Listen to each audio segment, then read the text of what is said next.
My family is Indian American, but I like to think I am pretty progressive. I have a son and a daughter. My daughter has started to become a tomboy over the last 2 years, despises feminine clothing and style. While it has definitely been an adjustment in my perception, I have always tried to be as supportive as possible, and have let her pick her own clothings, only eliminating anything that was graphic or inappropriate. However, my niece was getting married in a traditional, big Indian wedding. While generally all the girls would be wearing formal lehengas, Indian traditional dresses, I dropped it after asking my daughter if she wanted to wear that, and she said no. Only mentioned it once because she really looks up to my niece and I did not want her to feel left out. When I asked her what she wanted to wear, she said that should wear a t-shirt and slacks. But I insisted that she wear a formal clothing of her choice, whether it was a suit, a dress, or traditional Indian clothing. This was black tie event. I was making my son wear a formal suit. Everyone was going to be dressed to the nines.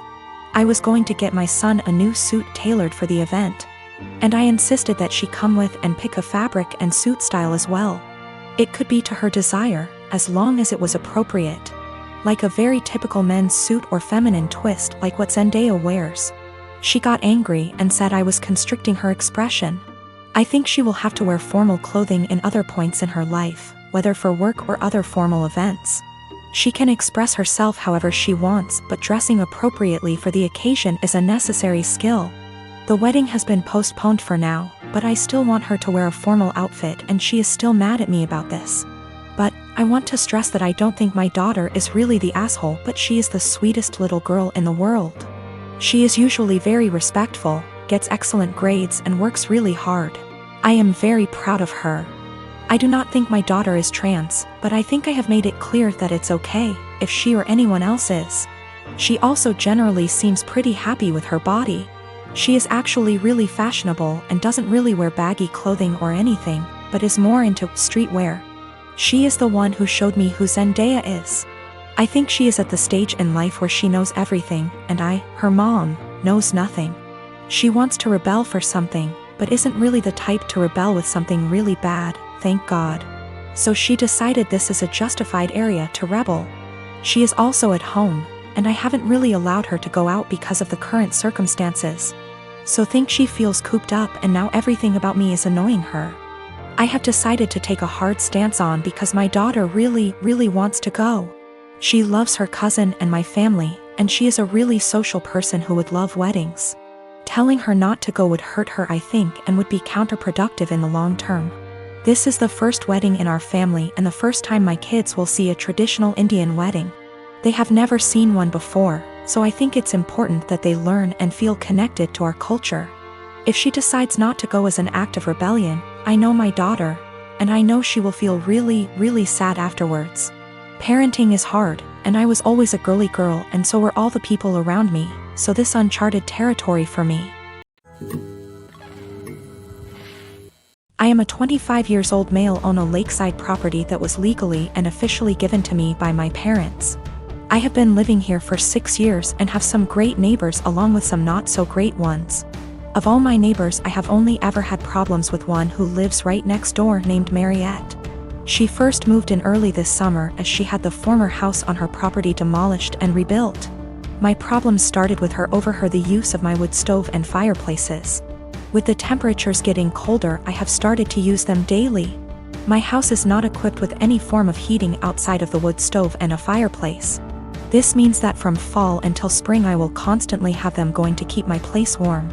My family never outfitted the home with anything better because it was for weekend trips and we would winterize and leave it when things got cold.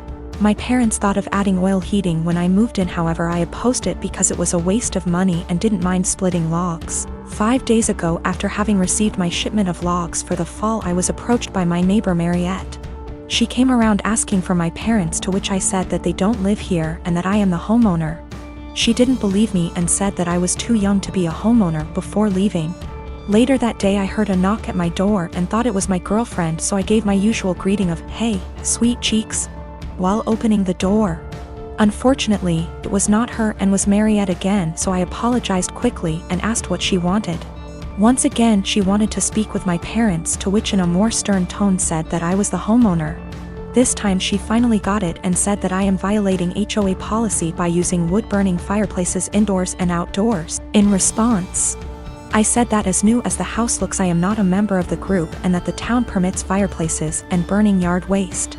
She then went on to ask why I even needed them because they do nothing but harm the environment.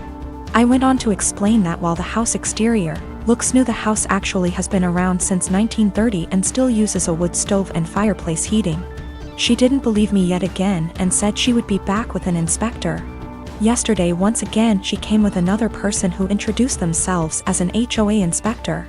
They tried to talk about my fireplaces but I shut them down immediately and said that I am not a member of their group. The guy then tried to lie by saying that the HOA is in control of all the properties in the area. I immediately called him out on the lie and said that he is either lazy or a moron for not knowing that I am not with them. We went back and forth one more time before I told them I will not listen to them and to stuff it and leave. I am a 39 years old male, and I lost my late wife 6 years ago. I have a 16-year-old son, Daniel, and I recently got engaged to my fiancé of 2 years. Her mom and I aren't on good terms because of how she behaves. She's a controlling, self-centered, Dolly Parton wannabe. I learned to ignore, but she's been annoying Daniel and criticizing his personality regularly. He's a private kid and still hasn't gotten used to the new family dynamic, but he's in therapy and is doing fine. She keeps diagnosing him left and right, calling him antisocial, autistic and other crap. Fact is, Daniel is a shy, well-mannered kid, but people confuse that with being antisocial. Mother-in-law tried several times to force Daniel to open up by embarrassing him with personal questions on family dinners and test his personality type. I've realized the effect her behavior had on Daniel, so I gave him the choice to no longer be in the same room / house as mother-in-law, and he appreciated this a lot. Mother-in-law didn't like that Daniel kept his distance and no longer visits and kept ing about how spoiled he will become for her daughter to deal with. I told her to stop bringing it up, but she cried, "I'm just doing this for Danny." Last week she visited unexpectedly, wanting to say hi to Daniel. After Daniel greeted her, he went into the bathroom and she went into the living room with my fiancé. I was in my bedroom when Daniel came and said his journal was gone. We looked for it but didn't find it. I asked my fiancé, who was alone in the kitchen, but didn't see it. I paused for a second to ask where mother-in-law was. My fiancé said in the living room, but I saw her coming down the stairs. I asked where she was. She said the bathroom. I saw her purse in hand, so I bluntly asked if she took Daniel's journal. She looked offended and called for my fiancé when I insisted to see inside her purse. She wanted to leave, but I didn't let her. Fiancé told me to stop it, but I insisted, and the journal was there. Mother-in-law tried to explain this was her only chance to get to know Daniel better because she cares about him. I blew up at her and berated her for stealing from my son and told her she's banned from my house for the stunt she pulled. She argued with me, then left. My fiancé apologized for her but said banning her from the house was over the top. It backlashed and father-in-law argued and hoped his daughter realizes how I am and call off the wedding for refusing to apologize to Mil. Fiancé said her family won't come to the wedding till I reconcile with her mom and cancel the ban, but I won't let my son be disrespected in his own house and asked my fiancé to understand. I'm refusing to reconcile but am aware this could ruin my relationship with all my in-laws, not just mother-in-law, and my fiancé thinks I'm selfish to cause drama. My husband and I have been married for 3 years now. I have a daughter, 15 years old, and he has a son, 24 years old. I am friendly with my stepson, but we aren't close. He has a biological mother who is a perfectly fine woman. I'm not here to take the role of his mom. My late husband, my daughter's father, died when my daughter was 6. We both contributed to her college fund. My daughter's paternal grandparents have also contributed a large amount. Right now, the fund has about $180,000. My daughter is extremely bright, and I'm not just saying that because I'm her mom.